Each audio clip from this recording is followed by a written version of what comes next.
ಜಗದೀಶ್ ಅಂತಕ್ಕಂಥ ವ್ಯಕ್ತಿ ನಾವು ಅವನಿಗೆ ಭಾಳ ಪ್ರಚಾರ ಕೊಡಬಾರ್ದು ಅಂತಿದ್ವಿ. ಆದರೆ ಅಂಥವ್ರನ್ನ ಸುಮ್ಮನೆ ಇರೋದಕ್ಕೂ ಬಿಡೋದಿಲ್ಲ. ಬಿಟ್ಟರೆ ಅದು ಇನ್ನೂ ಸ್ವಲ್ಪ ಬೇರೆ ಬೇರೆಯವ್ರ ಬಗ್ಗೆನೂ ಮಾತಾಡೋವಂಥ ಚಾಳಿ ಅವ್ರಿಗೆ ಬೆಳ್ಕೊಂಡಿರ್ತಕ್ಕಂಥದ್ದು, ಸಮಾಜದಲ್ಲಿ ರೋಲ್ ಕಾಲ್ ಮಾಡುವಂಥದ್ದು, ಈ ಒಂದು ಸುದ್ದಿಗಳಿಂದ ಎದುರಿಸಿ ಅಧಿಕಾರಿಗಳ ಹತ್ರ ದುಡ್ಡು ಮಾಡೋದು ಎಲ್ಲ ಕೂಡ ನಮ್ಮ ಹತ್ರ ಇದೆ. ಅದನ್ನು ನಿಧಾನವಾಗಿ ನಾನು ಹೊರಗಡೆ ಹೇಳ್ತೀನಿ. 2 ವಿಚಾರಗಳನ್ನು ನನ್ನ ಮೇಲೆ ಆಪಾದನೆ ಮಾಡಿದ್ದ. ಒಂದು, 100 ಕೋಟಿ ರೂಪಾಯಿ ಕಪ್ಪು ಹಣವನ್ನು ಧರ್ಮಸ್ಥಳದ ಮೈಕ್ರೋ ಫೈನಾನ್ಸ್ ಅಕೌಂಟಲ್ಲಿ ವೀರೇಂದ್ರ ಹೆಗ್ಗಡೆ ಅವ್ರ ಹತ್ರ ಇಟ್ಟಿದ್ದಾನೆ. ಅದಕ್ಕೋಸ್ಕರ ಧರ್ಮಸ್ಥಳಕ್ಕೆ ಹೋಗ್ತಾ ಇದ್ದಾನೆ, ಅವರನ್ನು ರಕ್ಷಣೆಗೋಸ್ಕರ. ಅವರೇನಾದರೂ ಜೈಲಿಗೆ ಹೋಗ್ಬಿಟ್ರೆ ಇವ್ರು 100 ಕೋಟಿ ಹೋಗ್ತದೆ. ಒಂದು. ಎರಡನೇದು, ಅಳಾಳ್ಸಂದ್ರ, ನನ್ನ ಕ್ಷೇತ್ರದ ಅಳಾಳ್ಸಂದ್ರದ ಫ್ಲೈಓವರಲ್ಲಿ ನಿಂತ್ಕೊಂಡು ನಿನ್ನೆ ಒಂದು ವಿಡಿಯೋ ಬಿಟ್ಟಿದ್ದಾನೆ. ಕೆಲವು ಸರ್ವೆ ನಂಬರ್ಗಳನ್ನು ಹೇಳಿ ಸುಮಾರು 33 ಎಕರೆ 34 ಎಕರೆ ಜಾಗ ಧರ್ಮಸ್ಥಳದ ಆ ವೀರೇಂದ್ರ ಹೆಗ್ಗಡೆ ಅವರ ಸಹೋದರರ ಹೆಸರಲ್ಲಿತ್ತು. ಅದನ್ನು KHB ನೋಟಿಫಿಕೇಷನ್ ಮಾಡ್ತು.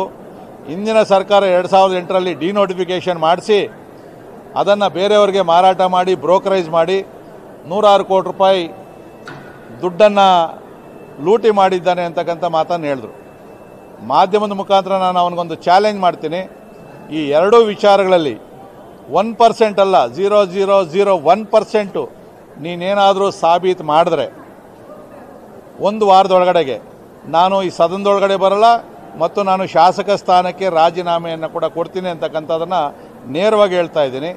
1 ವಾರದೊಳಗಡೆ ನೀನು ದಾಖಲೆಗಳಿಗೆ ಸಮೇತ ಸಾಬೀತು ಮಾಡೋಕ್ಕಾಗಿಲ್ಲ ಅಂತಂದರೆ, ನೀನು ನನ್ನ ತೋಟದ ಮನೆ ಐತೆ, ಅಲ್ಲಿ ನಾಯಿಗಳಿಲ್ಲ, ನಿನ್ನನ್ನು ಅಲ್ಲಿ ಕೆಲಸಕ್ಕೆ ಇಟ್ಕೊತೀನಿ, ಸಂಬಳ ಕೊಡ್ತೀನಿ, ಈ ಚಾಲೆಂಜನ್ನು ನೀನು ಒಪ್ಪೋ. ಯಾಕಂದರೆ ನಾನು 45 ವರ್ಷ ರಾಜಕೀಯ ಮಾಡಿ ಇವತ್ತು ಶಾಸಕನಾಗಿರುವಂಥದ್ದು, ಅಷ್ಟನ್ನು ತ್ಯಾಗ ಮಾಡ್ತೀನಿ. ನೀನು ಇತ್ತೀಚೆಗೆ ಯೂಟ್ಯೂಬರ್ ಆಗಿ ನೀನು ಸ್ವಲ್ಪ ಹೆಸರು ಮಾಡಿ, ಹೆಸರಲ್ಲ ನೀನು ಒಂಥರ ಕುಖ್ಯಾತಿ ಆಗಿರ್ತಕ್ಕಂಥನು. ಈ ಚಾಲೆಂಜನ್ನು ನೀನು ನಿಜವಾಗೂ ಕೂಡ ಗಂಡಸಾಗಿದ್ದರೆ, ನಿನಗೆ ಆ ಥರದಲ್ಲಿ ಏನು ಹೇಳಿದೆಯಲ್ಲ, ಜನ ನೀನು ನಂಬಬೇಕು ಅಂತಂದರೆ ಈ ಚಾಲೆಂಜನ್ನು ಎಕ್ಸೆಪ್ಟ್ ಮಾಡು. ನಾಳೆನೇ ನೀನು ಮಾಧ್ಯಮದ ಮುಖಾಂತರ ಆದರೂ ಹೇಳು, ಇಲ್ಲ ನೀನು ಯೂಟ್ಯೂಬ್ ಮುಖಾಂತರನೂ ಹೇಳು. ಇದು ನಿನಗೆ ಹೇಳಲಿಲ್ಲ ಅಂತಂದರೆ ಇನ್ನು ಮುಂದೆ ನನ್ನ ಬಗ್ಗೆ ನೀನು ಮಾತಾಡೋಂಥ ಅರ್ಹತೆ ಇಲ್ಲ, ನೀನು ಹೇಳಿದ್ದೆಲ್ಲ ಸುಳ್ಳು ಅಂತೇಳಿ ಜನ ಭಾವಿಸ್ತಾರೆ.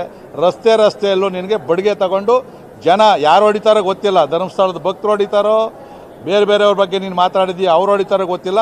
ನಿನ್ನ ತಾಕತ್ತಿದ್ರೆ ಇದಕ್ಕೆ ನೀನು ಪ್ರೂವ್ ಮಾಡಬೇಕು ಅಂತಕ್ಕಂಥ ಒಂದು ವಿನಂತಿಯನ್ನು ಮಾಧ್ಯಮದ ಮುಖಾಂತರ ಮಾಡ್ತಾ ಇದ್ದೀನಿ.